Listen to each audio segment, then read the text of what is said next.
Bonsoir, quelle journée épouvantable sur la moitié nord, beaucoup de pluie et beaucoup de vent et malheureusement des inondations en raison d'importantes crues à nouveau dans le département du Pas-de-Calais qui a été placé en niveau rouge à cause de la crue de l'Aa. Vous découvrez ces images justement de la crue de ce cours d'eau. On ne distingue d'ailleurs plus du tout son lit. Ici nous sommes sur la commune de Rumilly avec pas mal d'évacuations qui sont encore en cours en cette fin de journée car le niveau de l'eau continue de monter et malheureusement on attend encore pas mal de pluie dans le courant de la nuit et pour demain. Et puis pour ne rien arranger, il y a eu une tempête plus intense que prévu d'ailleurs près des côtes de la Manche et sur l'extrême nord. Ce soir en fin de journée on a eu des rafales de 115 km/h à Steenvoorde dans les terres du département du Nord et jusqu'à 138 au Cap Griné le long des côtes. Et puis donc avec ces vents, des arbres qui sont tombés, en plus les sols sont gorgés en eau donc ils sont malléables et ça favorise ces chutes d'arbres. Situation vraiment délicate pour le nord de la France et notamment pour le Pas-de-Calais.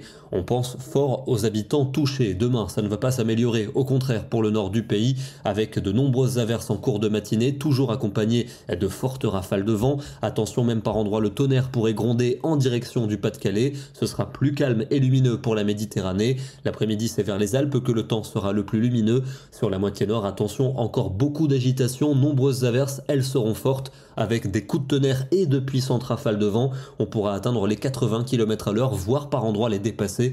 Donc soyez particulièrement prudents et ces averses parfois fortes et orageuses, on va les retrouver jusqu'en soirée, notamment sur le nord et sur l'est du pays. Les températures de la matinée sont toujours remarquablement douces pour un mois de janvier. Nous aurons 10 degrés à Paris, 11 pour Saint-Brieuc, 12 pour La Rochelle. Et dans l'après-midi, la douceur se maintient. En général, 10 à 15 degrés, 17 pour le Pays Basque, 19 pour le Roussillon et 20 degrés en région bastiaise. Jeudi, malheureusement, nouvelle pluie à nouveau pour le nord-ouest du pays. Ce sera plus lumineux entre le sud-ouest et les Alpes.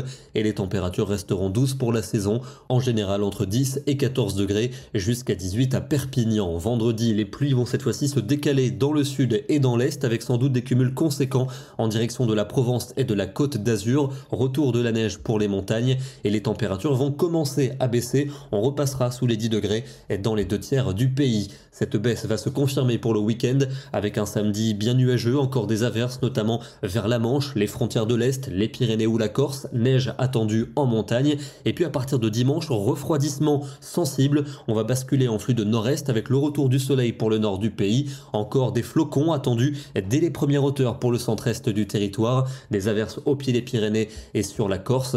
Et puis le froid va continuer de s'accentuer pour le début de la semaine prochaine avec de très nombreuses gelées le matin. L'après-midi, le dégel sera parfois faible dans le nord, le centre et l'est, à peine plus de 0 degré, avec au moins le soleil pour le nord du pays, des giboulées vers la Manche, de l'instabilité au sud-est, et puis un temps qui deviendrait sec partout pour mardi, en dehors de la Corse, avec un soleil présent pour les 2/3 nord, mais surtout de fortes gelées le matin, et l'après-midi, on sera parfois seulement légèrement au-dessus du zéro. On va terminer dans le département de la Mayenne, qui lui aussi a subi beaucoup de pluie ces dernières 24 heures, 30 à 40 mm, avec des cours d'eau qui ont débordé. Ici, c'est la Joanne. On peine vraiment à deviner où est son lit. Demain, nous serons le mercredi 3 janvier et nous fêterons la Sainte Geneviève. Bonne soirée et à demain.